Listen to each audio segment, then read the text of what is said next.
Hi everyone, I hope you all are doing well. I am Poonam Joshi, and today I have come to talk to the community about certain concerns I have been having. कुछ हिंदी में बात करूंगी, कुछ अंग्रेजी में। 17 साल हो चुके हैं मुझे यूके में रहते हुए। एक भारतीय हूं, एक हिंदू हूं, एक पत्रकार हूं और एक्टिविस्ट हूं। इन 17 सालों में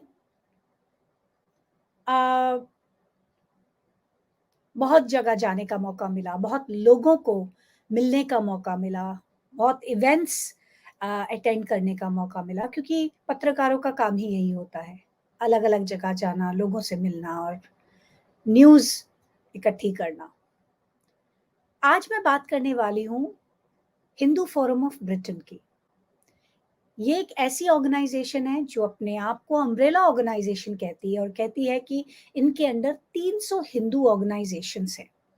पिछले लगभग 15-16 साल से they have been in operation and मुझे अगर 17 साल यहाँ हुए हैं तो मुझे 17 छोड़िए 7 चीज़ें भी ऐसी याद नहीं आती जो कि हिंदू फोरम ऑफ ब्रिटेन ने करी हो और मुझे लगा हो कि वाह, हम हिंदुओं के लिए कुछ किया है। हिंदू छोड़िए, हम भारतीय के लिए ही कुछ किया है, कुछ नहीं। कम से कम 15 साल से मैं पत्रकारिता कर रही हूँ इस देश में। तो हर साल उनकी दिवाली ज़रूर होती है, तो दिवाली में से वो ऐसे बाहर निकल के आते हैं जैसे कि चूहे अपने बिल में से बाहर निकलते हैं। और पार्लियामेंट में पार्टी होती है, कैबिनेट मिनिस्टर्स के साथ जश्न मनता है, बिजनेसमैन लोगों को बुलाया जाता है जो उन्हें सपोर्ट करते हैं और उन्हें वो बदले में प्रमोट करते हैं। कोई भी बड़ा इंटरव्यू हो जहाँ पर कि दिखाना हो कि हम हिंदुओं के रिप्रेजेंटेटिव्स हैं और हम बोलेंगे, तो ये बड़ी जल्दी बीबीसी, स्काई चैनल, चैनल 4 जैसे बड़े-बड़े ऑर्गेनाइजेशंस में दौड़-दौड़ के चले जाते हैं और हमारे बिहाफ पे बोलते हैं। लेकिन कम्युनिटी के लिए असल में करते कुछ भी नहीं है। इनके फंडिंग के सोर्सेस क्या हैं, इनकी क्या ट्रांसपेरेंसी है, कैसे इनकी ऑर्गेनाइजेशन स्ट्रक्चर्ड है, क्या वाकई में 300 ऑर्गेनाइजेशंस इनके साथ जुड़ी हुई हैं और इनको किसने सबसे बड़ी ऑर्गेनाइजेशन होने का दर्जा दिया, remains a secret. Another thing, हमारे भारत में कितनी सारी स्टेट्स हैं, लगभग 28 स्टेट्स हैं। 28 स्टेट्स में 28 किस्म के हिंदूज रहते हैं, अलग अलग भाषाएं बोलते हैं, अलग अलग कल्चर फॉलो करते हैं, अलग अलग बैकग्राउंड से आते हैं। लेकिन हिंदू फोरम ऑफ ब्रिटेन, जो कि सारे हिंदुओं को सपोर्ट करने का दावा करता है, आज तक एक बार भी अपने एक्शंस के थ्रू दिखाना तो दूर, अपने वर्ड्स के थ्रू भी उन्होंने कभी ये जाहिर नहीं किया कि वो गुजरातियों के अलावा किसी और हिंदू को हिंदू मानते हैं या उनको आ, आ, उनको सम्मानित करते हैं या फिर उनके कल्चर को पोर्ट्रे करते हैं, किसी तरीके से सेलिब्रेट करते हैं, कुछ नहीं। अगर आप ईस्ट अफ्रीका से हैं, अगर आप गुजराती हैं, अगर आप हिंदू हैं, अगर आप कंजर्वेटिव पार्टी को फॉलो करते हैं, तभी आप हिंदू फोरम ऑफ ब्रिटेन के हिस्सेदार या फिर तभी वो आपके रिप्रेजेंटेटिव हो सकते हैं। भले ही उन्होंने ये साफ साफ शब्दों में ना कहा हो, लेकिन ये एक अनरिटन रूल है, क्योंकि जिस तरीके से हिंदू फोरम ऑफ ब्रिटेन की प्रेसिडेंट तृप्ति पटेल बाहर लेबर पार्टी को दुत्कारती हुई नजर आई, आपको मैं सुनाना चाहूंगी, वो वीडियो दिखाना चाहूंगी। आप समझ जाएंगे कि उनका एजेंडा क्या है। Please write to your MPs, write to your councillors, and we put a moratorium. Can no Labour MPs and no Labour councillors, no Labour anybody at our functions. And next week I'm hosting a Diwali in Parliament, and no Labour MPs there at the function. अब तृप्ति पटेल ने कह दिया कि किसी भी labour MP को ना वो इनवाइट करेंगे अपनी दिवाली पार्टी पे, और ना ही हिंदूज जो हैं यूके में रहने वाले वो भी लेबर एमपीज को, लेबर पार्टी के किसी भी सदस्य को अपने इवेंट्स में इनवाइट ना करें। अब उन्होंने रिसेंटली एक इंटरफेथ इवेंट अटेंड किया था। वो जाकर वहां पर बोलती हैं कि हिंदू तो बड़ा पीसफुल रिलीजन है, बड़ा इंक्लूसिव रिलीजन है, और शांति और स्पिरिचुअलिटी की बातें करी उन्होंने। जगह वो अवार्ड लेने पहुंच जाते हैं कम्युनिटी के नाम पर कि हम कम्युनिटी के इतने लोगों को रिप्रेजेंट कर रहे हैं, लेकिन क्या वो एक्चुअली हमें रिप्रेजेंट कर रहे हैं? आप में से प्लीज आगे आकर मुझे जरूर बताइएगा कि आप लोगों में से कितने लोगों को लगता है कि तृप्ति पटेल, जो कि हिंदू फोरम ऑफ ब्रिटेन की प्रेसिडेंट हैं और शायद फाउंडिंग मेंबर भी हैं, उन्होंने आज तक कितने हिंदूज को रिप्रेजेंट किया है? आप इंडिया के कौन से स्टेट से आते हैं और आपको क्या लगता है कि किस तरीके से हिंदू फोरम ऑफ ब्रिटेन ने हमें आगे बढ़ाया है, या कोई कम्युनिटी एंगेजमेंट की है, या फिर उन्होंने कोई ऐसा फंड रिलीज किया है जिसमें कि कोई कल्चरल अवेयरनेस हो सके बच्चों के लिए, या फिर औरतों के लिए कोई मदद हो सके। इतने सारे लोग हैं हमारे, लोगों को आए दिन कोई ना कोई दिक्कत होती है। किसी को रेसिज्म का इशू है, किसी को वर्क प्रॉब्लम है, किसी को डोमेस्टिक इश्यूज हैं। मैंने उन्हें कभी भी इस तरीके के मुद्दे उठाते हुए देखा नहीं। तो जब हमने ये चीजें इन चीजों का मुद्दा ट्विटर पर उठाया तो तृप्ति पटेल जी खुद तो पीछे हो गई, वो छुप गई अपने बिल में जाकर, लेकिन उन्होंने आगे कर दिया लॉर्ड रमी रेंजर को। अब लॉर्ड रमी रेंजर से जब हमारी बातचीत शुरू हुई तो उन्होंने काफी गुस्से में आ गए कि तृप्ति पटेल के बारे में आप ऐसे कैसे बोल रहे हैं, हिंदू फोरम ऑफ ब्रिटेन के बारे में कैसे बोल रहे हैं। तो जितने लोग, लगभग 30-40 लोग जो भी सवाल जवाब कर रहे थे, उन सबको साथ रमी जी ने खूब लड़ाई करी और उसके बाद हम सबको ब्लॉक कर दिया। फिर रात को मुझे ईमेल आती है कि आप यंग हैं, आप भारत का फ्यूचर हैं, हम चाहेंगे आप लोग आपसे जुड़ना, कनेक्ट होना, और आप लोग ही आगे लेके जाएंगे। तो प्लीज हमारा हिंदू फोरम ऑफ ब्रिटेन का एक दिवाली फंक्शन हो रहा है पार्लियामेंट में, आप जरूर आइएगा। मैंने कहा कि ठीक है। मैंने सोचा, तो मैंने तृप्ति के बारे में जिक्र छेड़ा तो उन्होंने कहा कि नहीं, तृप्ति पटेल ने हिंदू फोरम ऑफ ब्रिटेन की एक अच्छी इमेज नहीं बनाई है, तो इसलिए मैं इन चीजों को ठीक करना चाहता हूं, आप पार्लियामेंट में आओ। ठीक है, मैंने कहा कि अगर रमी जी बीच में पढ़कर पार्लियामेंट में बुला रहे हैं तो मैं जाती हूँ। मैं इससे पहले रमी जी से सिर्फ एक बार मिली थी। मुझे इतने सालों में मेरा उनके साथ कोई कभी इंटरेक्शन हुआ नहीं। When I interviewed him for one of the episodes I was shooting for my news channel ABP news. तो उस वक्त रमी जी से मेरी मुलाकात हुई, और अब ये दूसरी मुलाकात मेरी उनसे पार्लियामेंट में होने वाली थी। तो मैं पहुंच गई हाउस ऑफ लॉर्ड्स। अब मैं जब पहुंची तो मेरे साथ और 10-15 लोग बाहर वेट कर रहे थे, जो कि वेट कर रहे थे कि कब रमी जी आए और हमें अंदर लेकर जाएं। रमी जी आए, बहुत सारे लोगों को देखकर गुस्सा हो गए कि आप क्यों आए हैं, इतने सारे लोग, आप लोगों के पास इनवाइट्स नहीं है। फिर भी वो उन सबको अंदर ले आए।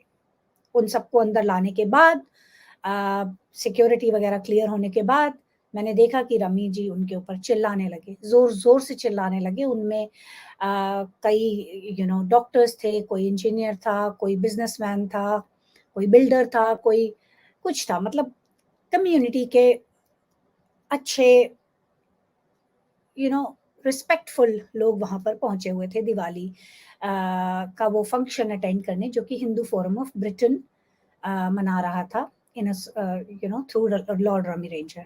तो फिर उनमें डॉक्टर विवेक कौल भी थे और काफ़ी और लोग थे। तो फिर रमी रेंजर को मैंने चिल्लाते हुए देखा डॉक्टर कौल के ऊपर कि तुम ऐसे कैसे कर दिया तुमने, ये इन चीज़ों में पैसे लगते हैं, ये ऐसे नहीं हो सकता, तुम कैसे ले आए, दोबारा ऐसे मत करना, ये ऐसे नहीं होना चाहिए। तो सब लोग काफ़ी शर्मिंदा होने लग गए थे। मैंने देखा कि पीपल स्टार्टेड फीलिंग ह्यूमिलिएटेड कि ये रमी जी ऐसे क्यों बोल रहे हैं। तो उन्होंने जो है लोगों ने कहा कि हम चले जाते हैं, फिर हम चलिए कॉफ़ी शॉप में कहीं बैठ जाएँगे। तो उन्होंने कहा, "नहीं, एक काम करो, आप लोग सब 20-20 पाउंड पे कर दो और फिर मैं आप लोगों को ले चलता हूँ।" मुझे लग रहा था कि शायद इनमें से किसी को थोड़ी-सी अ, शर्म आएगी और वो लोग वॉकआउट कर जाएँगे, लेकिन उनमें से किसी ने वॉकआउट नहीं किया, सबने 20-20 पाउंड निकाले और रमी जी के हाथ में दे दिए। अब रमी जी के हाथ में 220 पाउंड इकट्ठे हुए और वो सबको अंदर लेकर के गए।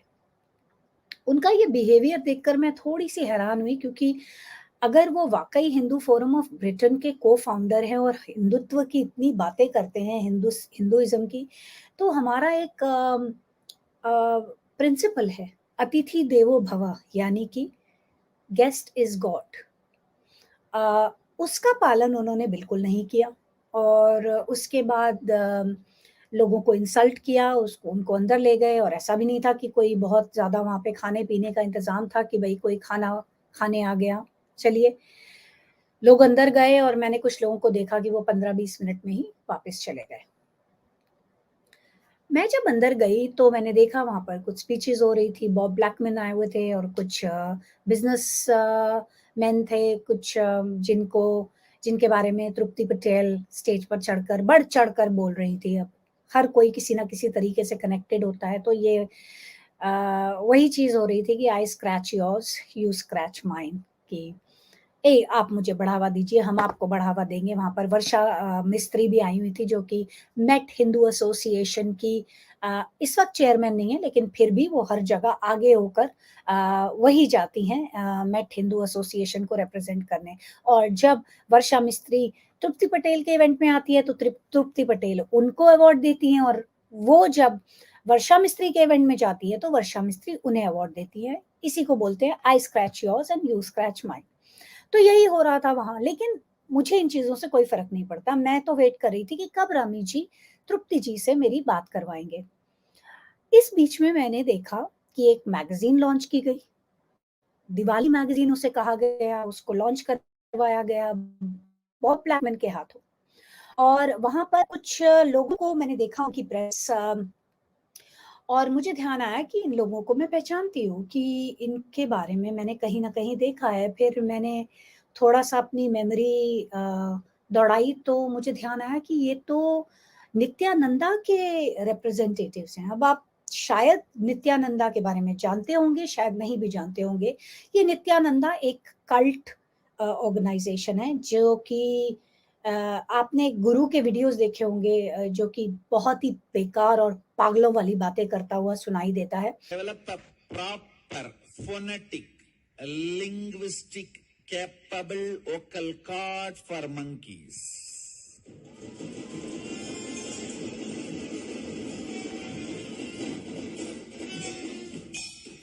Phonetic, linguistic, capable vocal cord for lions and tigers.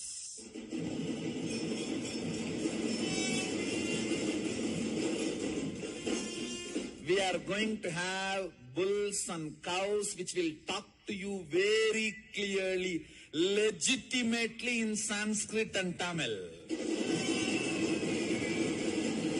जैसे कि मैं अपने जो है शक्ति से बंदरों को और गायों को और बकरियों को वोकल कॉर्ड्स दूँगा और वो आपसे संस्कृत में और तमिल में बात करेंगे।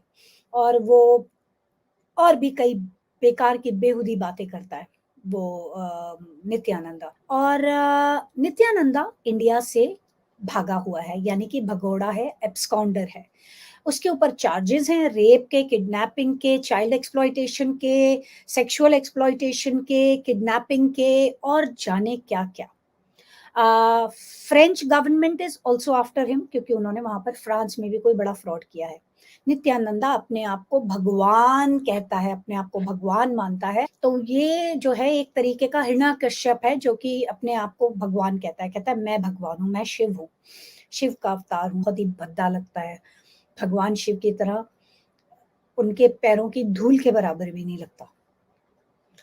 तो ये जो है Nityananda is wanted by India और उनके अगेंस्ट एक इंटरपोल का नोटिस है। अब ये कोई ऐसी बात तो है नहीं कि जो दुनिया से छुपी हुई हो, काफ़ी वाइडली नित्यानंदा के बारे में न्यूज़पेपर्स में, टेलीविज़न चैनल्स पर हर जगह पब्लिश हुआ है। लेकिन नित्यानंदा के ऑर्गेनाइज़ेशन को तृप्ति पटेल और रमी रेंजर पार्लियामेंट में बुलाते हैं और वहाँ पर उनको सम्मानित करते हैं और आप मैगज़ीन खोलें तो उसमें नित्यानंदा की एक फुल पेज एडवर्टाइज़मेंट भी दिखाई देती है। अब एडवर्टाइज़मेंट तृप्ति पटेल और रमी रेंजर जैसे लोग फ्री में तो डालेंगे नहीं, क्योंकि जिन्होंने 20 पाउंड इंडियंस को अंदर आने के ले लिए, जो कि फ्री एंट्री है, फ्री इवेंट है, जहाँ जाने के पैसे नहीं लगते, उनसे उस चीज़ के लिए 20 पाउंड ले लिए, तो आप समझ सकते होंगे कि उन्होंने एक फुल पेज एडवर्टाइज़मेंट तो क्या ही फ्री में डाली होगी। मैं ये देखकर हैरान रह गई कि ये अपने आप को हमारा रिप्रेजेंटेटिव कहते हैं, ये अपने आप को हिंदुओं का लीडर कहते हैं, ये कम्युनिटी में घूमते हैं, इन्हें बुलाया जाता है, इन्हें आगे बढ़ाया जाता है, इन्हें सम्मानित किया जाता है। But for what? हमने किन लोगों को अभी तक कुर्सी पर बिठा रखा है? ऐसे लोगों को जो कि पॉलिटिकल प्रोपेगेंडा चलाते हैं, ऐसे लोगों को जो अपना एडवांसमेंट देख रहे हैं पॉलिटिक्स में, जो कि खुद हिंदू फोरम ऑफ ब्रिटेन को यूज कर करके पहले अंदर घुसे, फिर अपने बच्चों को अब घुसा रहे हैं और इस ऑर्गेनाइजेशन को यूज कर करके लोगों को तो गिने चुने लोगों को बुलाते हैं, वो अमीर अमीर लोगों को। जो कॉमन मैन है वो तो बेचारा पीछे बैठा रहता है, उन्हें कुछ पता नहीं चलता कि ये लोग क्या कर रहे हैं और क्या हमारे लिए हो रहा है और क्या इनके अपने लिए हो रहा है। लेकिन it's time now that we open our eyes and we raise the right questions about the operation of this organization. तृप्ति पटेल इतने सालों से प्रेसिडेंट की कुर्सी पर गोंद लगाकर चिपक के क्यों बैठी हुई है? इतनी देर तो एक्सटिंक्शन रेबेलियन के प्रोटेस्टर्स भी गोंद के साथ चिपक कर नहीं बैठे रहते, जितनी देर तृप्ति पटेल उस कुर्सी पर बैठ गई हैं। और रमी रेंजर को इतनी ज्यादा मिर्ची क्यों लगती है when we ask questions about the transparency of Hindu Forum of Britain? अब रमी रेंजर के बारे में जब इतनी बात हुई, उन्होंने ऐसा बिहेव किया, फिर मेरे साथ भी उस दिन उन्होंने थोड़ा बुरा बर्ताव किया पार्लियामेंट में, तो मैं निकल गई वहां से। फिर मैंने कुछ ट्वीट्स डाली, तो उसके बाद मुझे इतने लोगों के फोन आए और मुझे पता लगा कि रमी रेंजर को हाल ही में कोर्ट ने गिल्टी माना है। अब रमी रेंजर ने भले ही अपनी कंपनी सनमार्क लिमिटेड बेच दी हो, लेकिन उनकी कंपनी में एक लड़की काम करती थी, सिख फीमेल, और उसके साथ किसी तरीके का सेक्सुअल मोलेस्टेशन उसके मैनेजर ने किया। उस चीज की रिपोर्ट लेकर वो रमी रेंजर के दामाद, जो कि रीना रेंजर के हस्बैंड हैं, हरमीत आहूजा, उनके पास गई। उन्हें बोला कि मेरे साथ ऐसे ऐसे हो रहा है। तो हरमीत आहूजा उस लड़की को कहते हैं कि अगर तुमने इस बात को आगे बढ़ाया तो तुम्हारा ऑनर, तुम्हारी नौकरी, तुम्हारे पैसे, तुम्हारा वीजा सब तुम्हारे हाथ से निकल जाएगा। वो लड़की फिर भी जाकर उस चीज की रिपोर्ट करती है। जब वो उसकी रिपोर्ट कर देती है तो रमी रेंजर का गुस्सा आपे से बाहर हो जाता है, and then he gives her left, right and centre using very very very abusive words. और उन चीजों को उस लड़की ने रिकॉर्ड कर लिया। जाहिर है अगर मैं भी उस लड़की की जगह होती तो शायद रिकॉर्ड कर लेती। तो फिर क्या हुआ कि रमी रेंजर को और उनके दामाद दोनों को गिल्टी पाया गया कोर्ट में। उन्होंने आगे अपील करी, उस अपील में भी वो लोग जो है गिल्टी पाए गए। तो अभी जो है केस लास्ट स्टेज पर है। तो 2 अकाउंट्स पर रमी रेंजर और हरमीत आहूजा को गिल्टी माना गया है, that is harassment and gender discrimination. और जब मैंने लिखा ट्विटर पर कि ये ऐसा भी हो रहा है, तो रमी रेंजर का बिल्कुल उन्होंने अपना आपा खो दिया. Then he started sending me abusive messages on WhatsApp. He started tagging ABP news, जिस चैनल के लिए मैं काम करती हूँ. मुझे उल्टी-सीधी चीज़ें बोलने लगे. मैं आपको दिखाती हूँ यहाँ पर उन्होंने क्या बोला. सो ट्वीट्स रमी रेंजर ने मेरे को पिछले 3-4 दिनों में किए हैं और व्हाट्सएप पे मैसेजेस भेजे हैं, थ्रेटनिंग लेटर्स भेजे हैं. और मैंने ऑब्वियसली आर्टिकल लिख दिया उसके बाद जो भी वो कर रहे थे और जो भी मुझे पता लगा, because I was very upset, क्योंकि एक चीज़ नहीं हुई थी, कई चीज़ें हो गई थी. पहले उन्होंने सबके साथ लड़ाई करी, फिर बुलाया, फिर वहाँ पर बेइज़्ज़त किया और फिर उसके बाद जो है one thing led to another and then I ended up writing an article.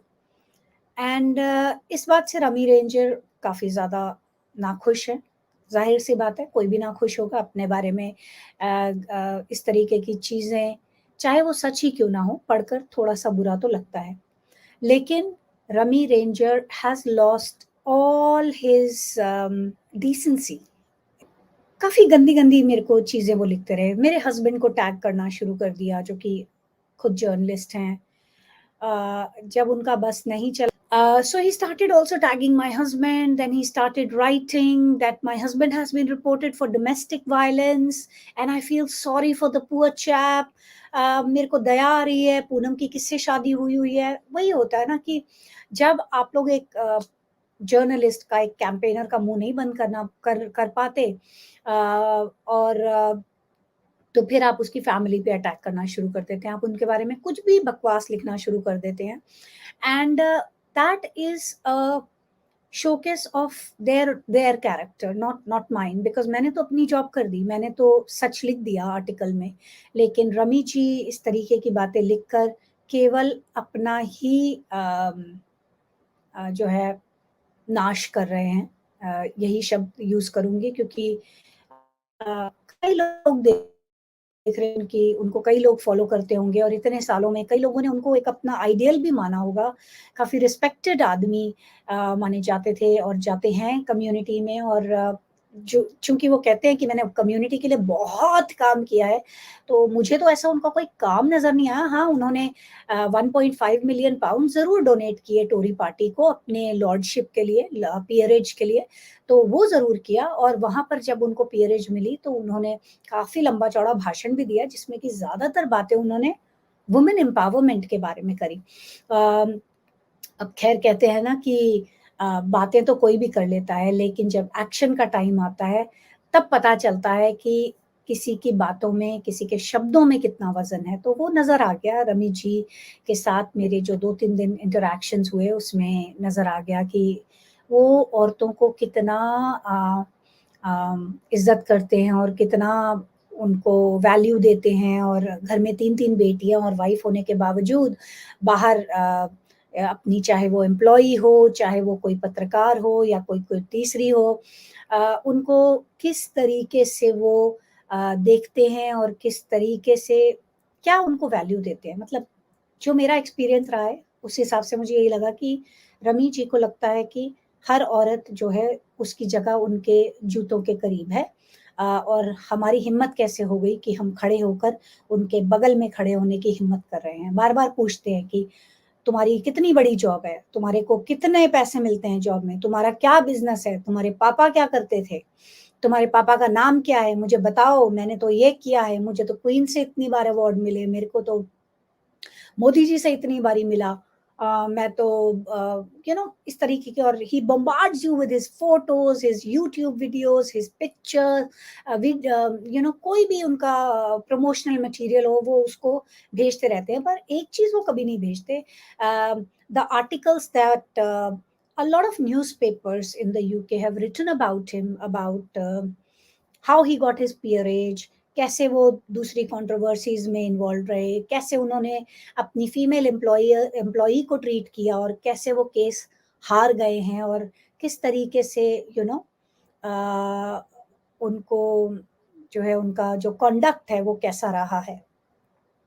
आज की डेट में वो लड़की अभी भी फाइट कर रही है. उसकी लास्ट की कुछ हियरिंग्स बची हैं जिसमें डिसाइड किया जाएगा कि उसको कितना कॉम्पेंसेशन मिलेगा. लेकिन सबसे बड़ी चीज़ जिसके लिए वो फाइट कर रही है वो ये है कि रमी रेंजर को लॉर्डशिप से सस्पेंड किया जाए because he is in breach of equality act, क्योंकि he has been found guilty of gender discrimination. खैर ये तो बात थी रमी जी की। और एक और किस्सा बता देती हूँ जल्दी से कि जब हमारी ये ट्विटर वॉर चल रहा था उसी बीच में मैंने देखा कि एक औरत ने अपनी फोटो डाली थी जिसमें कि उसने काफी कम कपड़े पहने हुए हैं और एक तरफ उसने अपनी फोटो लगाई, वो कुर्सी पर बैठी है, उसकी पूरी टांगें नजर आ रही हैं, और दूसरी तरफ फोटो है एक खाने से भरी हुई प्लेट की, और वो पूछती है व्हाट इज मोर डिलिशियस, ए और बी, और रमी जी जवाब देते हैं the one sitting on the chair. अब आप खुद सोचिए, ये एक लॉर्ड है, पार्लियामेंट के लॉर्ड, और अपने आप को हमारा पिता बताते हैं। मुझे उन्होंने कई बारी बात करते करते रेफर किया कि I am your father's age, मतलब हमें उनको अपना पिता तुल्य समझना है, उनको इज्जत देनी है जिस भी वजह से कि वो अमीर हैं, उनका रुतबा है, उनको अवार्ड मिले हैं। लेकिन आप खुद सोचिए, अपने पिता को उस जगह पर रख के देखिए और सोचिए कि would your father be making such comments on Twitter, being a public figure? Do we really expect something like this from our community leader? Is he setting a good example? I mean, he may be a role model for so many. वो कहते हैं कि मैं 2 pound से शुरू करके मैं कितने मिलियन की मैंने एम्पायर बनाई, लेकिन क्या फायदा उस एम्पायर का जब आप बेसिक जो आपको चीज मेडल के तौर पर आपके पास होनी चाहिए थी, वो थी you know how to conduct yourself, वही नहीं है आपके पास। सेल्फ रिस्पेक्ट, डिग्निटी नहीं है, you treat people like objects. तो क्या फायदा उस रुतबे का, क्या फायदा उन अवार्ड्स का? मैं तो गरीब अच्छी हूँ, कम से कम इज्जत के साथ खड़े होकर निर्भयता से, फियरलेसनेस से बोल तो सकती हूँ। जहां मुझे कहीं कुछ गलत दिखता है, जहां मुझे कोई चीज बॉदर करती है, मैं चुप नहीं बैठती, मैं कूद जाती हूँ। कम्युनिटी में से एक भी जने की आवाज नहीं आई जब उन जिन जिन लोगों की बेइज्जती हुई थी। सबने व्हाट्सएप पे खूब शोर मचाया, लेकिन बाहर कोई नहीं आया। लेकिन मैंने उन सबके लिए आवाज भी उठाई, उन सबके लिए मैंने लड़ाई की, उन सबके लिए मैंने कहा कि मुझे बुरा लगा। आखिर हमारी कम्युनिटी के इतने रिस्पेक्टेड आदमी हैं और उनके साथ इस तरीके का बर्ताव किया गया, उनसे पैसे लिए गए अंदर इवेंट में आने के लिए। मुझे बुरा लगा। और मुझे सबसे ज्यादा बुरा पता है क्या लगा? कि मैंने रमी रेंजर की बेटी रीना रेंजर को कांटेक्ट किया और कहा तुम्हारे पिता इस तरीके की भाषा का इस्तेमाल कर रहे हैं, तुम्हारे पिता इस तरीके से बिहेव कर रहे हैं, उन्हें रोको। अब इमेजिन कीजिए कि आपके पास कोई आके बोलता है आपके पापा इस तरीके से कर रहे हैं, तो आप क्या करेंगे? आप जाएंगे, चेक करेंगे, अपने पापा को समझाएंगे, रोकेंगे, कुछ करेंगे? मुझे जवाब दिया जाता है कि मैं उनकी गेट कीपर नहीं हूँ, केयर टेकर नहीं हूँ, मैं उन्हें कुछ नहीं कह सकती। अब ये वही रीना रेंजर है who is aspiring to be a politician. She is already a counselor. एक बारी एमपी का इलेक्शन लड़के हार चुकी हैं, लेकिन हो सकता है कि फ्यूचर में given her father's status and money and his influence and of course Hindu Forum of Britain, जिसके फाउंडिंग मेंबर उसके पापा हैं और कंजर्वेटिव फ्रेंड्स ऑफ इंडिया की वो खुद को चेयरमैन बन के बैठी हुई हैं, तो वो दिन दूर नहीं है कि Reena ranger might get a position in the government. लेकिन जो लड़की अपने पिता की बदतमीजियों को नहीं रोक सकती, वो हम कैसे विश्वास कर सकते हैं that she will be able to protect us from any other issues from an outsider? How do we trust her as a politician even? So that raises a big question, and I'm sorry I've taken so much time, and I hope that I have covered all the issues, but I think it's time for us Hindus, for us Indians to unite and stand in one voice, We need an organization that is more open, that is disconnected from any political party. Of course, we will continue to support the parties that we want to support in our own personal ways, but something that really works for the community and not for the government. ये अपने आप को एक lobby organisation कहते हैं, लेकिन इन्होंने क्या लॉबी किया है? आज तक ये बीफ तक तो रुकवा नहीं पाए। जो स्कूल्स में चिल्ड्रन, जो स्कूल मील में जो बीफ सर्व किया जाता है बहुत सारे स्कूल्स में, वो तक ये नहीं रुकवा पाए। उसके लिए मैंने इतनी आवाज उठाई, कहीं पहुंची नहीं। मुसलमानों ने मिलकर आवाज उठाई तो पोक बैन हो गया स्कूल मील से, लेकिन हिंदू सामने आते ही नहीं है, खड़े होते ही नहीं है। Either they are too busy working और they are too afraid to come out and they are too afraid to speak out. हर एक को यही पड़ी है कि मेरे साथ नहीं हो रहा तो इसलिए मैं इसके बीच में नहीं पड़ूंगा, और या फिर किसी और के भी साथ हो रहा है तो मैं क्या बोलूं, कैसे बोलूं, मेरे रिलेशन इससे खराब हो जाएंगे। डिप्लोमेसी प्ले करते हैं सब लोग, और इसीलिए रमी रेंजर और तृप्ति पटेल जैसे लोग, अनडिजर्विंग लोग, इतने आगे बढ़ जाते हैं, इतना फायदा उठा के ले जाते हैं और उनके काम हो जाते हैं, लेकिन हम लोग वहीं के वहीं खड़े रह जाते हैं। So please, I think it's time we have to get together. ये सिर्फ व्हाट्सएप पे धर्म के लिए लड़ना है और धर्म को आगे ले जाना है और सनातन धर्म है, ये बोलने से कुछ नहीं होगा, कुछ करना होगा उसके लिए। और बाहर वालों से तो लड़ाई बाद में लड़ेंगे, पहले अपनों को निपटना है। Transparency and a diverse organization that represents Hindus from everywhere, respects any Hindu, no matter what choices they are making. ये नहीं कि आप लेबर के सपोर्टर हैं तो हट, आप यहाँ पे वेलकम नहीं है, आप कंजर्वेटिव के सपोर्टर हैं तो आपको ताज पे बिठाएंगे, या वाइस वर्सा, जो भी है।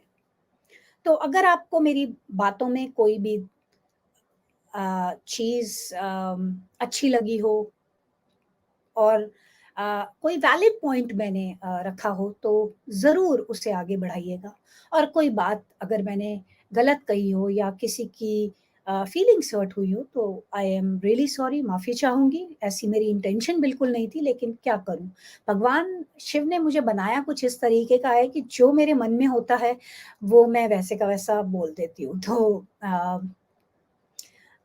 मन में कुछ नहीं रखती, लेकिन कम से कम जो सच है वही बोलती हूँ। तो बहुत बहुत धन्यवाद आपके समय के लिए, और दोबारा मुलाकात होगी। ओम नमः शिवाय, जय हिंद।